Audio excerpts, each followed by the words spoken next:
Welcome back to our 31st season of 7-Eleven Junior Hockey Magazine. I'm Adam Scully, filling in for Gino Retta.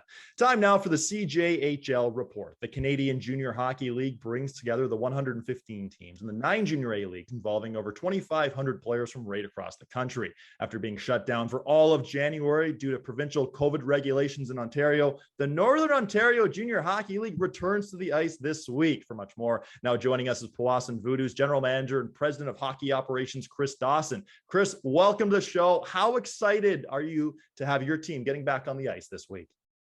Hi, it was great. The guys got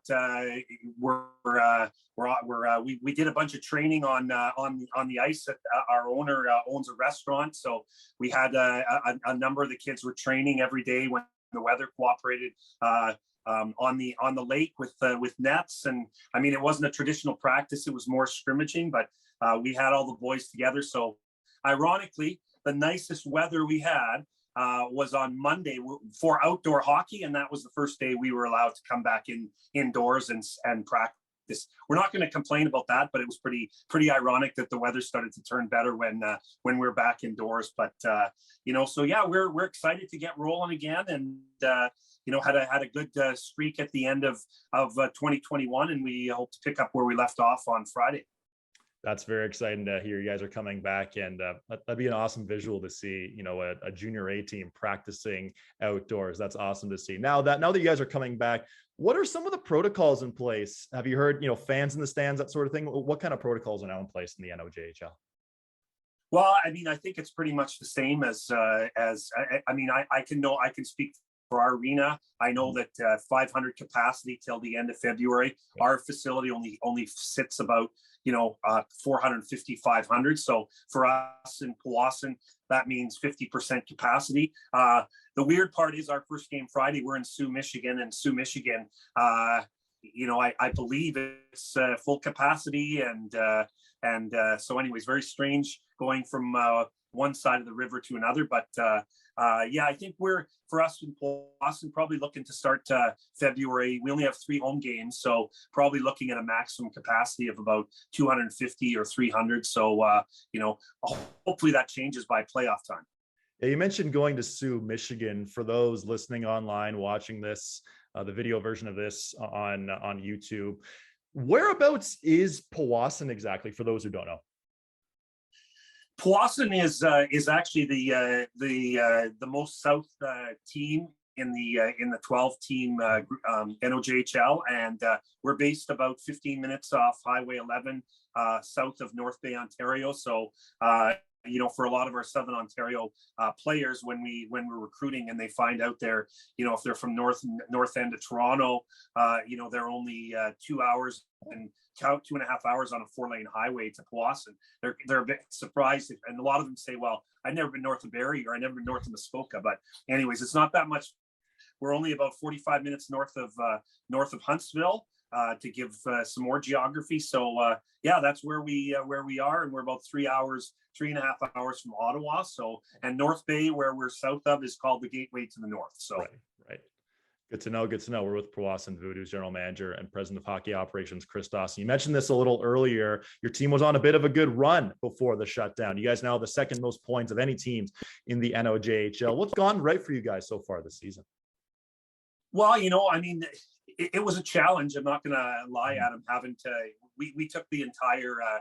We tried to train half of the first half of 2020, and then when 2021 hit, we were unable to play any games. There were a lot of restrictions in our area. We had the South African variant came in, and we got some national attention in our city, which our health unit was responsible and felt that they didn't want to have arenas open, so our arenas were shut a lot earlier in the north. But so we basically started with probably 5 or 6 guys that we had recruited from the year before, and we had one left over from our 19-20 team, which finished first overall in the regular season before COVID shut us down that year. So but we have a really new coach in Mark Lafleur, who's got a lot of experience, and a bit of a younger team.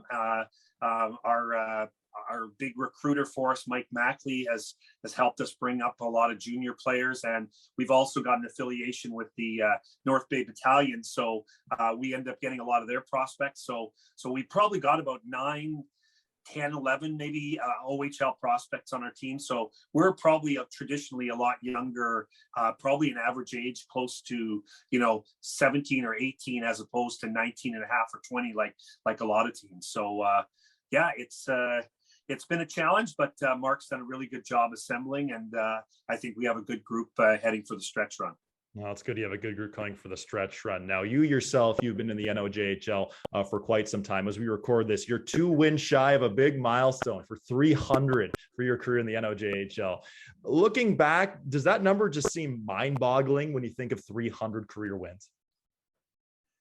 I think what it does is I just think, it is, I am very lucky. And because, obviously I'm the manager, I'm not the one coaching or putting pucks in the net.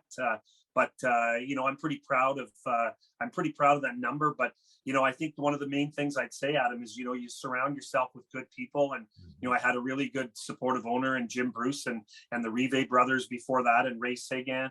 And then, having good coaches. If you don't have good coaches, you can't be successful. And, really happy with, working with Mark Lafleur, 2 seasons with Max Gavin, whose dad Stu played in the NHL. Max was a pleasure to work with.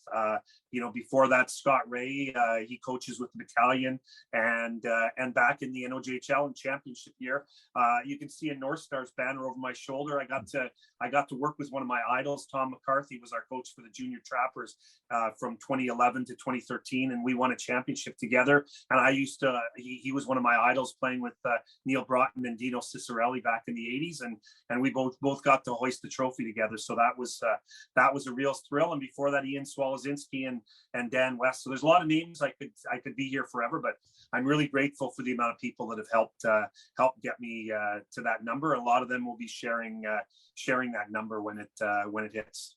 Yeah, some very fond memories, that's for sure. Now, during your time in Powassan, something I found interesting is you guys have done a really good job developing a lot of players, but in particular, some goaltenders. Now, spoiler alert, we're both goalies. The man who usually hosts this show, Gino Retta, also is a goalie. Not sure if Gino actually... We got the helmet in the back. We've got the Gino helmet over my shoulder in honor of Gino, the goalie. So yeah, well, yeah. So is there any secret to this of developing goalies? I know, 2017 NOJHL MVP Nate McDonald's doing well at Cornell right now.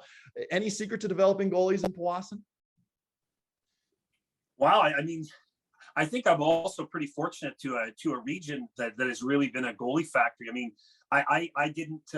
We had a player named Reese Prue who's playing in Pembroke now, but played a few games with the battalion, who we had as an affiliate.